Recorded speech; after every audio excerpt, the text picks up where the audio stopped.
Assalamualaikum warahmatullahi wabarakatuh. Selamat berjumpa kembali para pemirsa yang budiman. Kali ini kita akan mencoba menyelesaikan sebuah permasalahan matematika yang berkaitan dengan teorema sisa.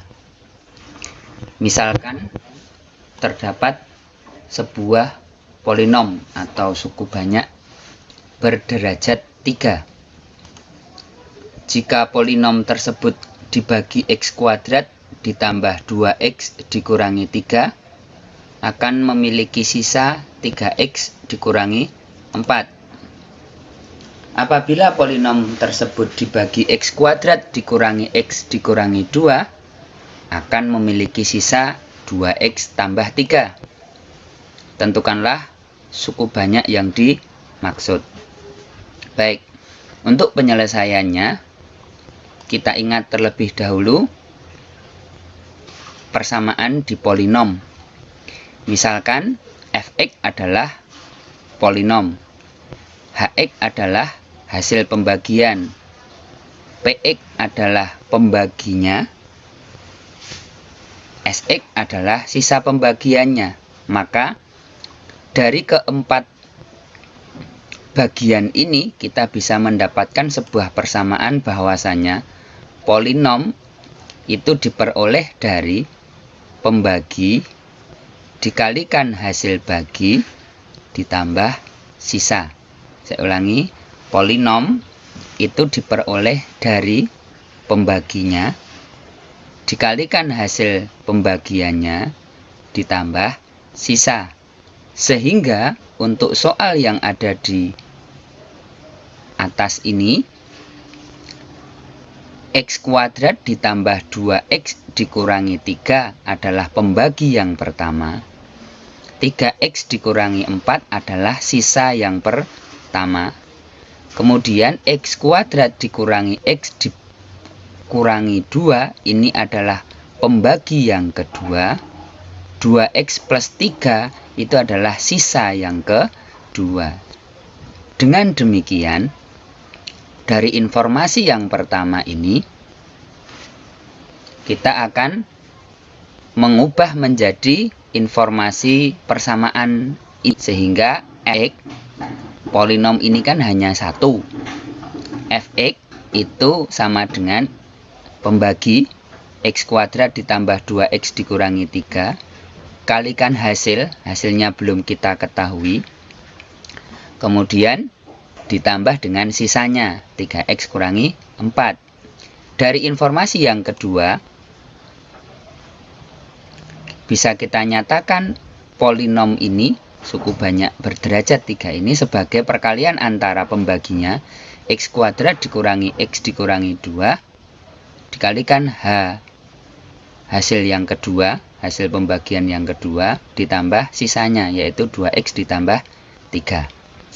Nah, yang perlu diingat adalah polinom ini berderajat 3, pembaginya berderajat 2. Karena pembaginya berderajat 2 dan polinomnya berderajat 3, maka hasil baginya pasti berderajat 1 atau fungsi linier.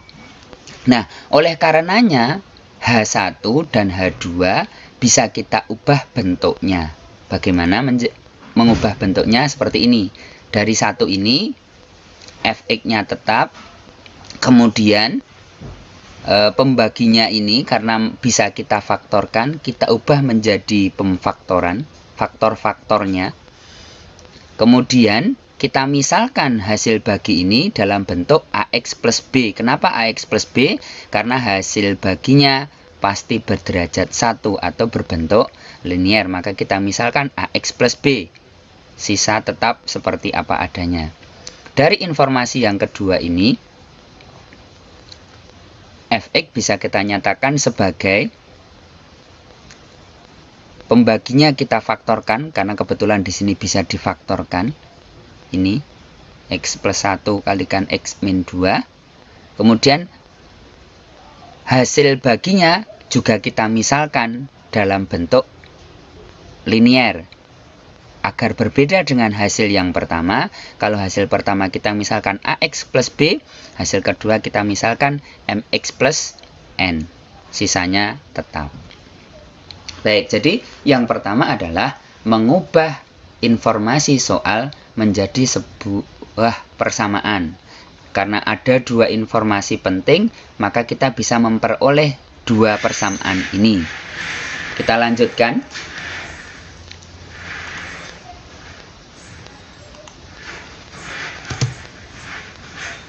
Nah, tadi informasi-informasi yang bisa kita peroleh adalah seperti ini. Nah, seperti ini tadi di awal.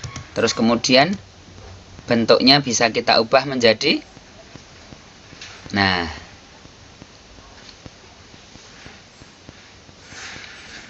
baik, biar selesai dulu.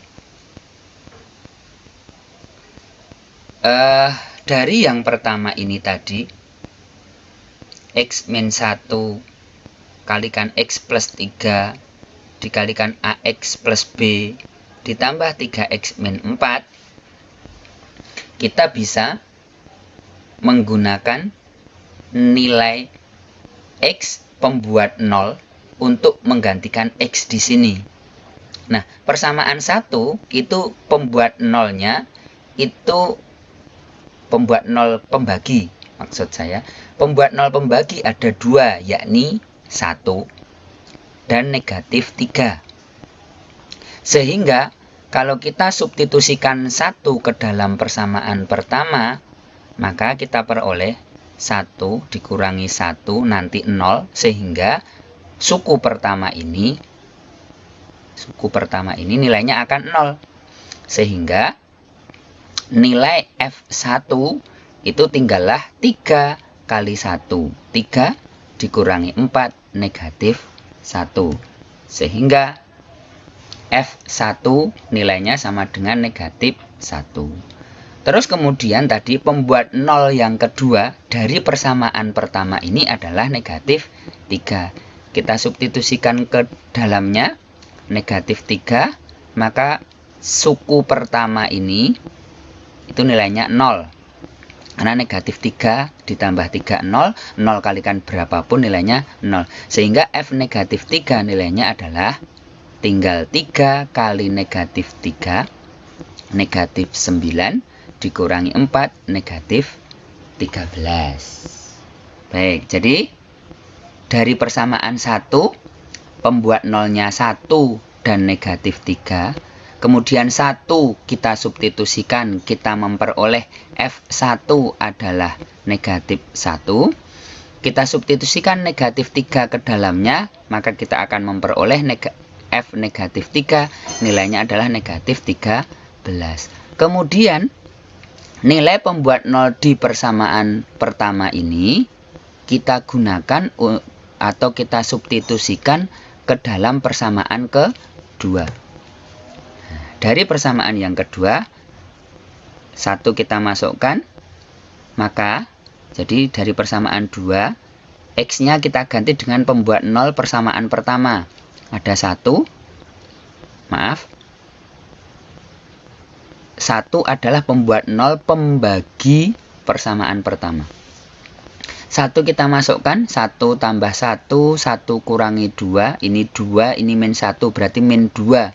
M kali 1, M plus N. Lihat ini MX plus N. X-nya kita ganti 1, maka semua yang ketemu X kita gantikan 1. Ini ada X kita gantikan 1. Sehingga persamaan pertama ini bisa kita peroleh bahwa F1 nilainya adalah min 2 kalikan M plus N ditambah 5. Sekarang kita substitusikan nilai yang kedua, yakni negatif 3. Negatif 3 ini kita substitusikan ke persamaan yang kedua. Semua yang berkaitan dengan X kita gantikan dengan negatif 3, sehingga ini negatif 3, negatif 3, negatif 3. Sehingga ini juga kita ganti negatif 3. Kita peroleh persamaan akhir Negatif 3 tambah 1 itu negatif 2. Negatif 3 kurangi negatif 2, maaf, negatif 3 kurangi 2 adalah negatif 5. Negatif 5 kali negatif 2, 10. Sehingga F negatif 3 nilainya adalah sama dengan 10 kali M plus N dikurangi 3. Maaf, ini ada typo di sini. Harusnya ini nanti negatif 3M. Akan saya betulkan di slide berikutnya. Persamaan pertama,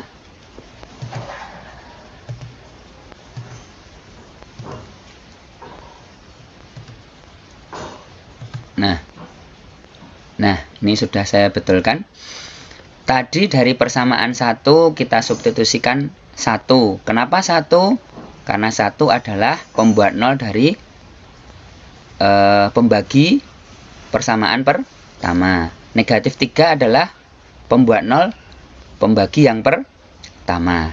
Tetapi kemudian karena fungsi fx itu tunggal, maka pembuat 0 ini juga kita substitusikan ke persamaan yang kedua. Ternyata kita memperoleh negatif 2 M plus N tambah 5. Dan F negatif 3 nya adalah 10 kali negatif 3M plus N dikurangi 3. Nah, dari sini maka karena F1 ini adalah sama dengan F1 dari persamaan pertama seharusnya sama dengan F1 dari persamaan yang kedua, maka kita peroleh bahwasannya, ini kita kalikan pakai sifat distributif, min 2M min 2N plus 5 haruslah sama dengan negatif 1. Jadi ini min 2M plus min 2N, atau ditulis min 2M min 2N plus 5 haruslah sama dengan negatif 1.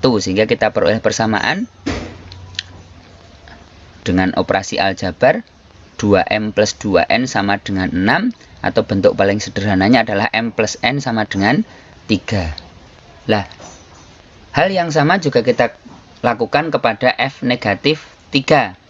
F negatif 3 ini dengan perkalian distributif kita peroleh negatif 30M ditambah 10N dikurangi 3 haruslah nilainya sama dengan negatif 13, sehingga kita bisa memperoleh persamaan dengan operasi aljabar 30M dikurangi 10N sama dengan 10, atau dalam bentuk yang sederhana semua suku kita bagi 10, kita peroleh 3M dikurangi N sama dengan 1.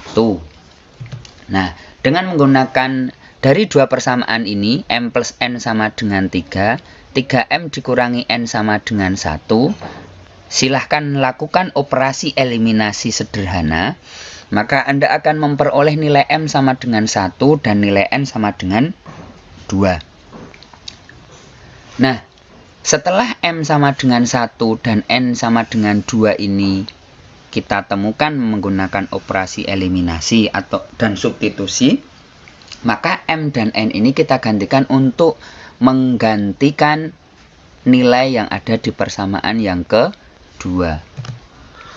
Fx menurut persamaan yang kedua nilainya adalah X kuadrat min X min 2 dikalikan MX plus N plus 2X plus 3. M kita ganti dengan 1, N kita ganti dengan 2, sehingga bentuknya menjadi seperti ini. Terus kemudian kita operasikan Fx dengan operasi perkalian distributif atau 1 untuk semua. X kuadrat kalikan X, X pangkat 3, min X kalikan X, min X kuadrat, min 2 kalikan X, min 2X. Terus kemudian 2 kali X kuadrat, 2X kuadrat, min X kalikan 2 min 2X, min 2 kali 2 min 4 ditambah 2X plus 3. Hasil akhirnya adalah, hasil akhir dari ini itu adalah X pangkat 3 dikurangi X kuadrat dikurangi 2X dikurangi 1. Maka sesuai dengan soal, polinom yang dimaksud adalah X pangkat 3 dikurangi X kuadrat dikurangi 2X dikurangi 1. Tadi di soal mengatakan bahwa ada polinom berderajat 3. Betul, ini polinomnya berderajat 3. Ketika dibagi dengan persamaan, dibagi dengan X kuadrat plus 2X min 3. Ini pembagi yang awal tadi. Sisanya adalah 3X min 4. Ketika dibagi dengan X kuadrat min X min 2, sisanya adalah 2X plus 3. Siapakah polinom itu? Polinom yang dimaksud adalah X pangkat 3 dikurangi X kuadrat dikurangi 2X dikurangi 1, atau polinom berderajat 3 itu adalah sebagaimana yang tercetak berikut ini. Demikian tutorial ini, semoga memberi manfaat. Assalamualaikum warahmatullahi wabarakatuh.